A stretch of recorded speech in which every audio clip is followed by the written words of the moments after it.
agora que a vinheta já rodou, eu vou pedir pra tu deixar aquele like marotaço que ajuda a gente bastante. E claro, se for tua primeira vez aqui no canal, não esqueça de se inscrever, ativar o sininho das notificações, além também de seguir a gente lá no Instagram, beleza? Bom, antes de começar a trazer as notícias aqui, eu venho te lembrar que hoje tem o jogo do Grêmio com o Vila Nova na Série B, que é muito importante pro Vasco, e você pode estar fazendo a sua aposta lá na Bet7k. E também nós temos rodada do Brasileirão da Série A. Teve uma galera ontem que ganhou uma grana apostando no Real Madrid. Teve uma galera que apostou no Liverpool ontem também e perdeu. Faz parte. A aposta é assim. Mas você que quiser fazer suas apostas esportivas, eu super te recomendo a Bet7k. Eles pagam sempre o dobro do seu valor que você coloca no primeiro depósito, com um limite no máximo de R$ 1.200. Colocou 100, vira 200. Colocou 300, vira 600. Colocou 1.200, vira 2.400. É o limite máximo. Beleza? Lembrando que você também tem a indicação premiada. Se indicou um amigo, você ganha R$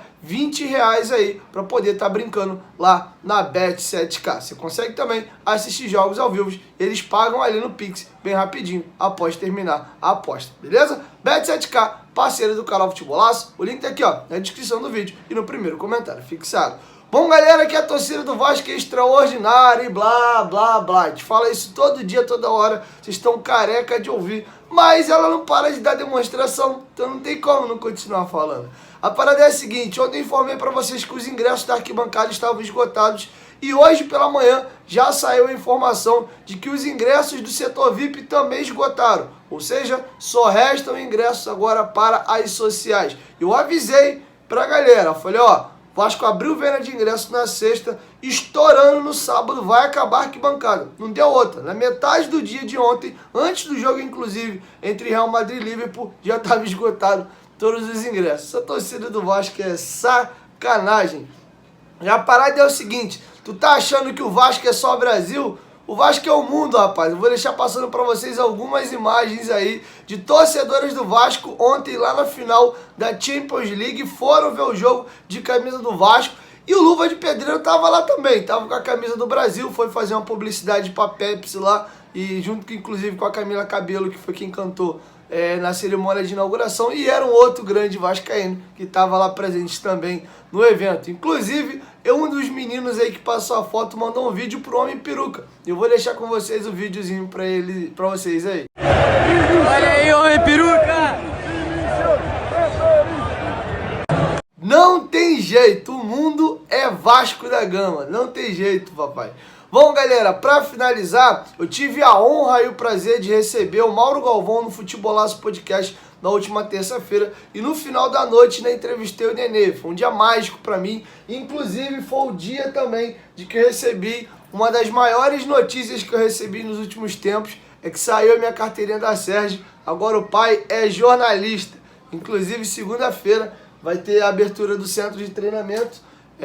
Aberto à imprensa, eu estarei presente pela primeira vez no CT, cobrindo, indo para a coletiva. Estou muito feliz com mais esse passo dado na minha carreira. E a parada é a seguinte, voltando a falar aqui de Mauro Galvão e Futebolaço Podcast, inclusive você que não é inscrito ainda, já se inscreve lá. Nós discutimos um pouco o atual cenário do Vasco da Gama, por que o Vasco precisa ou não precisa virar SAF. O Mauro Galvão vai dizer o porquê que ele apoiou o Leva esse ano nas últimas eleições também. Enfim, a gente bateu um suco de Vasco da Gama num pouco do momento do clube, política. E eu vou deixar com vocês um trecho dessa nossa discussão. Eu dou alguns argumentos, ele complementa depois. Tá bem bacana a nossa conversa lá. Confere aí, quem quiser assistir o episódio completo, Futebolaço Podcast, já se inscreve lá. Inclusive, sexta-feira agora, eu entrevistei o Leandrão, aquele atacante mesmo, grandalhão que jogou no Vasco, jogou no Inter, jogou no Botafogo, é treinador hoje do Boa Vista. E terça-feira nós vamos receber lá o Rica Perrone. Eu vou encerrando minha participação por aqui e fiquem aí com esse bate-papo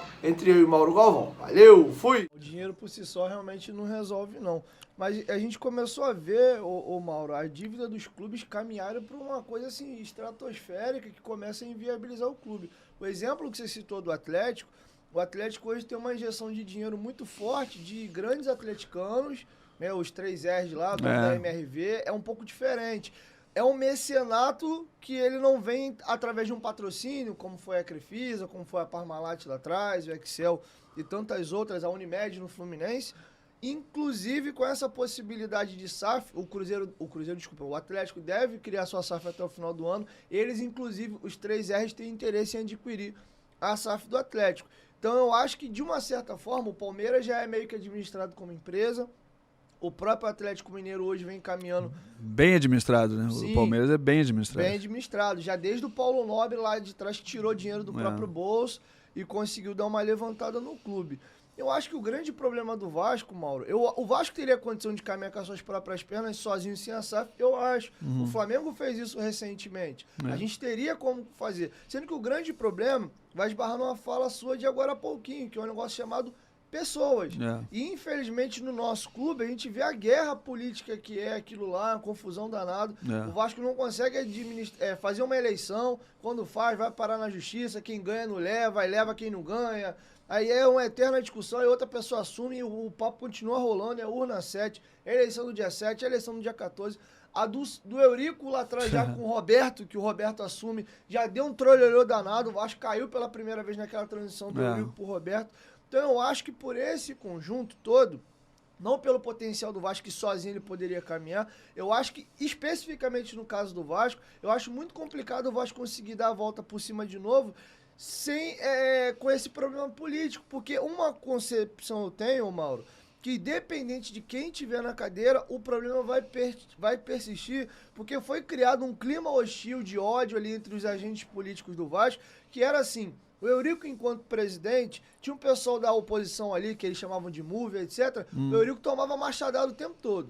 E aí, quando o Eurico sai entre o Roberto, o pessoal dele fazia o mesmo, atacava a gestão do Roberto o período todo. Aí o Eurico volta, passa o mesmo problema, aí chega o Campelo. E é o mesmo problema e não acaba. Inclusive, isso me dá uma margem aqui para te fazer uma pergunta sobre até o lado político mesmo. Durante a última eleição, você escolheu apoiar a candidatura do Levin Santos. Qual foi o motivo que te fez escolher o Levin? Sei que vocês são muito amigos. Por que a escolha pelo Levin na última eleição?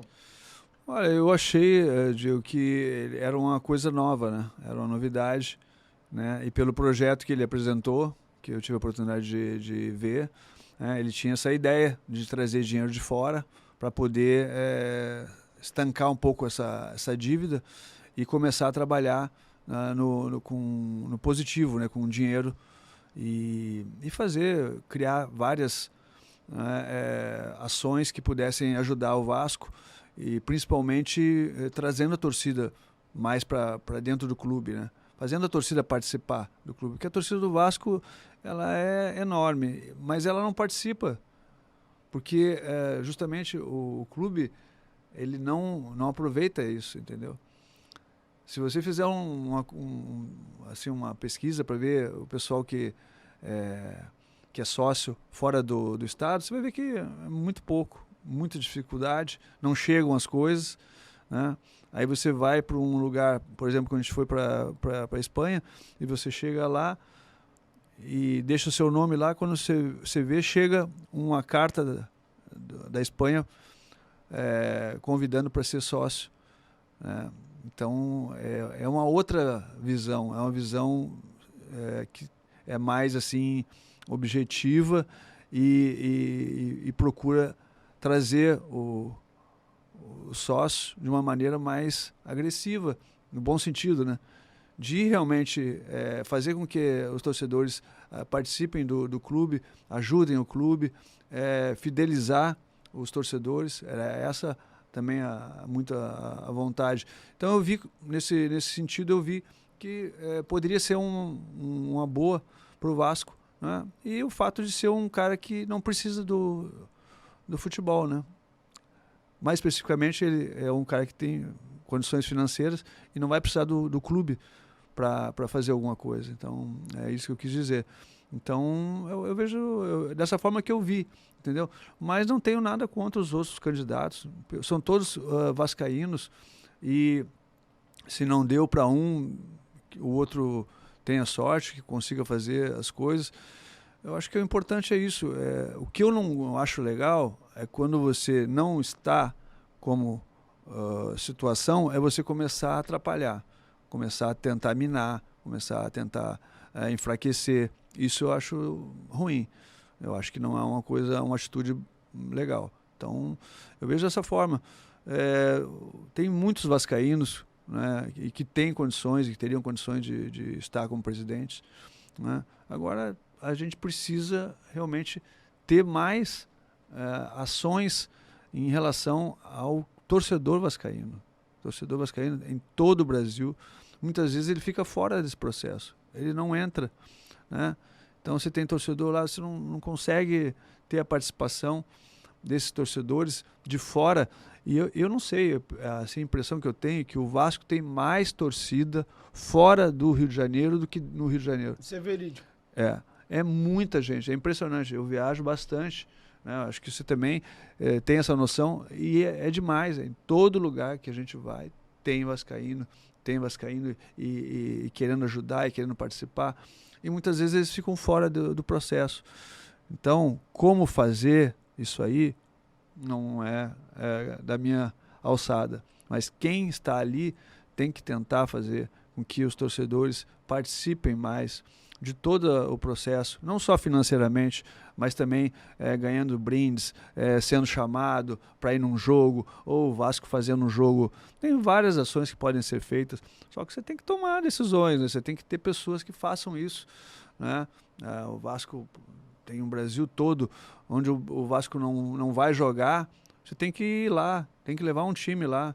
Um time, até os veteranos, se for o caso, para fazer, porque o pessoal gosta, eles adoram isso, né? Em muitos lugares, por exemplo, Muriaé, que aconteceu agora, o Vasco nunca, acho que tinha ido lá, se foi há muitos anos, e dessa vez foi porque o Tombense pediu.